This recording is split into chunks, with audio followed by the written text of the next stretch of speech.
Bonjour à tous, je continue sur le roman de Martine Herman intitulé Le choix d'Esteban, paru aux éditions Créé.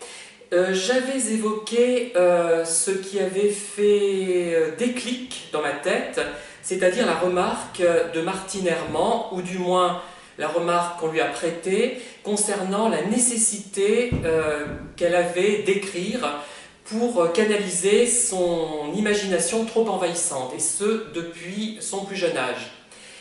Et donc, effectivement, cette nécessité, je l'ai aussi. Bon, je n'écris pas pour une seule raison, mais j'écris également par nécessité, et ce n'est pas une passion, contrairement à ce que l'on pourrait croire. Je me suis passionné plus exactement pour les roses, pour la boxe anglaise, pour les maisons anciennes, fastueuses, fin 19e, début 20e. Je me suis passionné pour certains auteurs, pour la numismatique, pour les timbres à un moment donné, pour les lettres anciennes. Mais ce sont des passions et ce ne sont pas des nécessités. Voilà, je me suis même...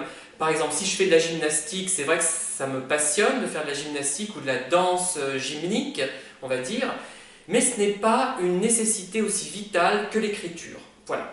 Donc je pense que vous aurez un peu mieux compris peut-être dans quelle perspective un auteur peut écrire et dans quelle perspective je peux, moi, écrire. Après, ça n'engage que moi, ce que je raconte.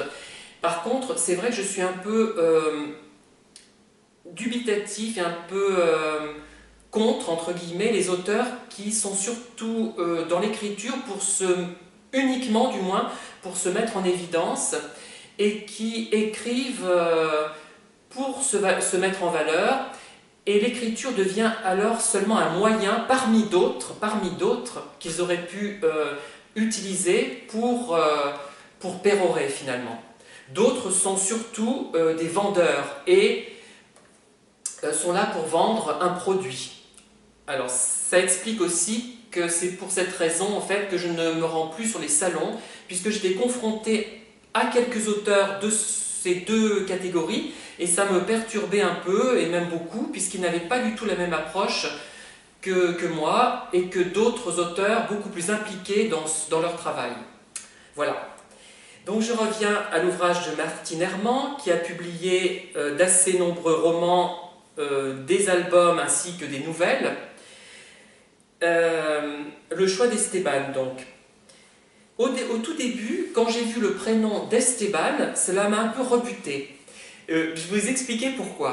Parce qu'on avait l'impression que c'était un superbe jeune homme conquérant, un peu prétentieux, hyper viril, etc. Avec le prénom, hein. Rien que le prénom, ça évoquait ça pour moi.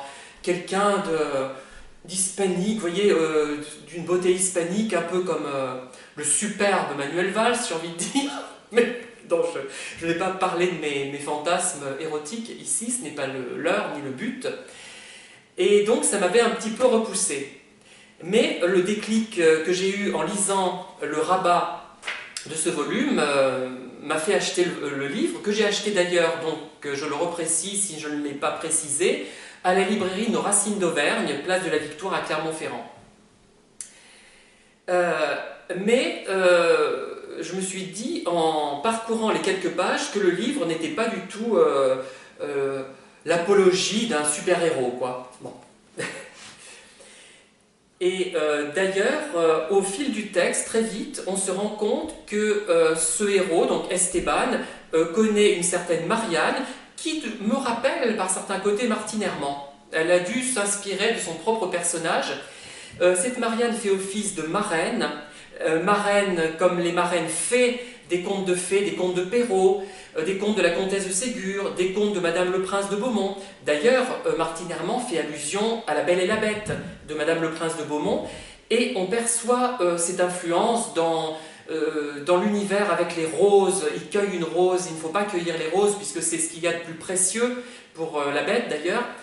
Et elle fait allusion également à une nouvelle, un petit conte de la comtesse de Ségur paru en 1857 dans la Bibliothèque Rose, que je collectionne d'ailleurs, mais je n'ai pas cet ouvrage en première édition, j'ai une édition beaucoup plus tardive, édition d'ailleurs illustrée par le fameux Gustave Doré, et donc elle fait allusion à la forêt des lilas, où une héroïne se perd attirée par des lilas sans cesse plus beaux.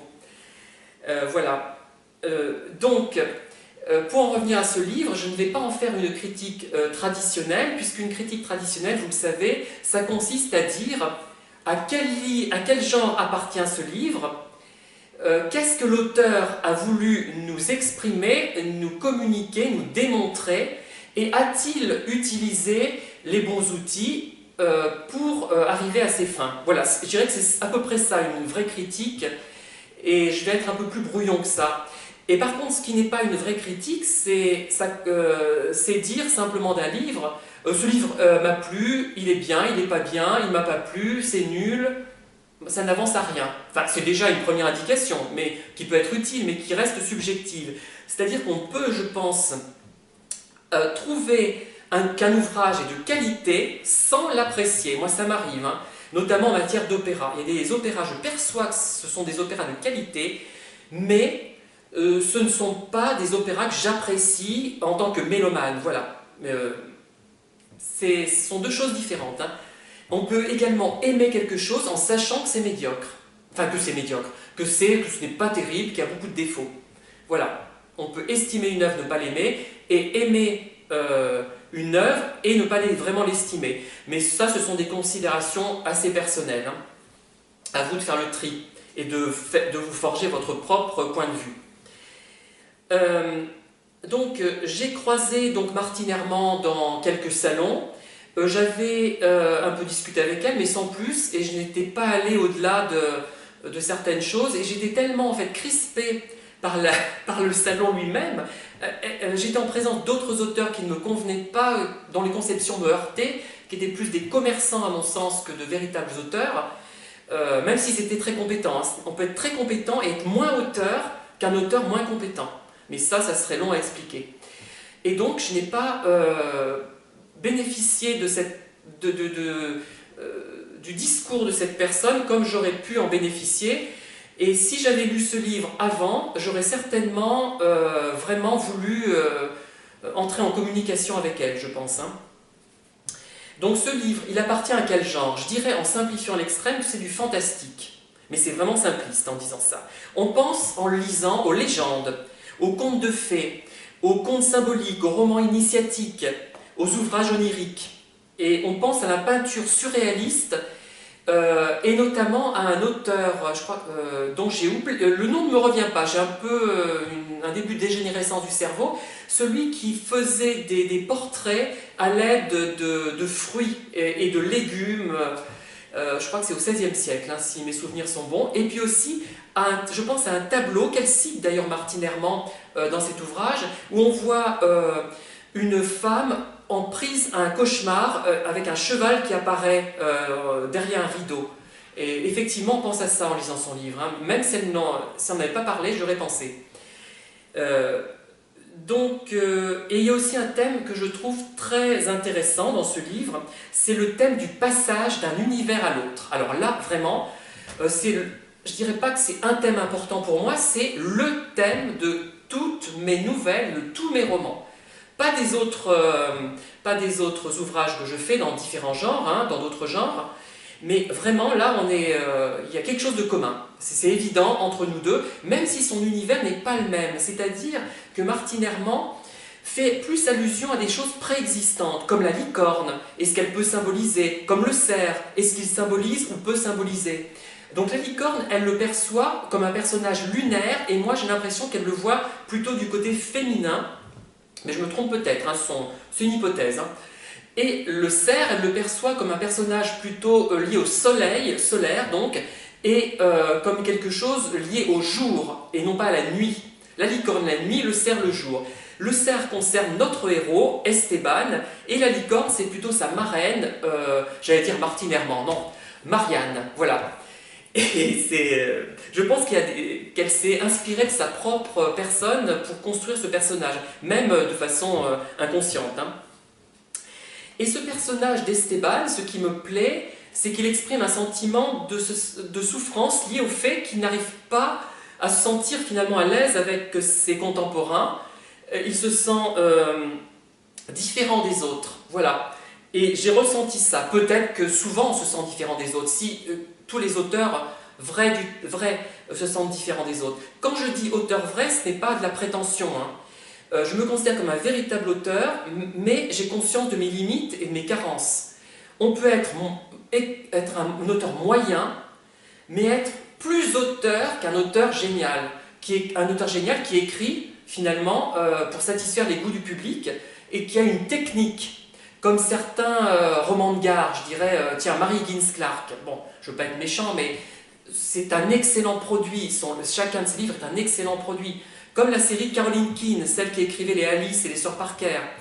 C'est excellent, c'est vraiment le summum. Mais ce sont quand même surtout et avant tout des produits pour moi. Et je pense que certains auteurs auto-édités ou édités chez des petits éditeurs, petits entre guillemets, sont plus auteurs que ces gens-là. Voilà. Je dirais, qu'est-ce qu'on peut dire de ces romans ? J'ai pensé en lisant, j'aime beaucoup les descriptions florales, notamment les tapis de personnages tels décrits, que je connais évidemment pour avoir vécu dans le Sancy, les tapis également d'Anémone Sylvie, évidemment, c'est fascinant ça dans les sous-bois, en bordure souvent de bois d'ailleurs. Et elle a oublié peut-être les ficaires, mais bon, elle ne voulait peut-être pas les mettre non plus les ficaires. Voilà, toutes ces fleurs, et aussi à l'automne, les tapis roses et mauves que l'on voit d'une plante dont le nom m'échappe encore, j'ai vraiment des trous, et qu'elle aurait pu également décrire si son roman s'était déroulé à une autre période. Donc moi je suis très axé sur les descriptions florales, rien à faire, hein, pour moi le Sancy et même tout le Puy-de-Dôme et toute la région du Cantal où vit Martine Herman, ça renvoie à quelque chose de poétique, d'onirique, et même si je sais que c'est un univers très agricole, ça n'efface pas cet aspect-là, et je le redis, beaucoup de mal à comprendre que ça puisse, cette région, susciter des romans terre-à-terre. Comment peut-on, avec les vastes plaines du Césalier, enfin les vastes plateaux plutôt du Césalier, comment peut-on imaginer des choses terre-à-terre avec ça? J'ai du mal à le concevoir, mais pourquoi pas, hein. Chacun voit midi à sa porte. Donc je n'ai peut-être pas tout décrypté dans le roman de Martine Herman. J'aurai peut-être l'occasion d'y revenir sur plusieurs vidéos.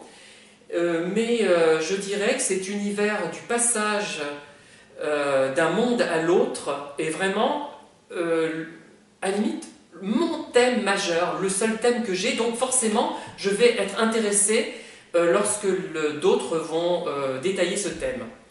Je vais en rester là pour le moment, je vous dis à bientôt pour une prochaine vidéo qui sera une fois encore consacrée à l'ouvrage de Martine Herman, Le choix d'Esteban, aux éditions Créé. À bientôt, au revoir.